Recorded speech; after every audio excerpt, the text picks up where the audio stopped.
No nos lo esperábamos. Lapsus bat izan du gure gertutasunak, etena, txikia gure historian, baina handiki eragin duena gure aldartean, badakigu. Pero no nos hemos movido. Seguimos estando aquí, cerca, como siempre. Gehitzea, batzea izan delako beti gure naia, kantu kontari. Cantamos historias, contamos canciones. Eta eusten diogu ilusioari, etzaigu galdu estilo guztietako musikara hurbiltzeko gogoa, probatzeko, ikertzeko grinarekin beti, goza dezazuen, amets egin dezagun guztiok.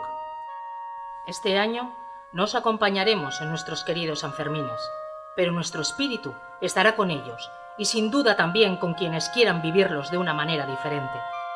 Beti zuekin, elkarrekin. Siempre contigo.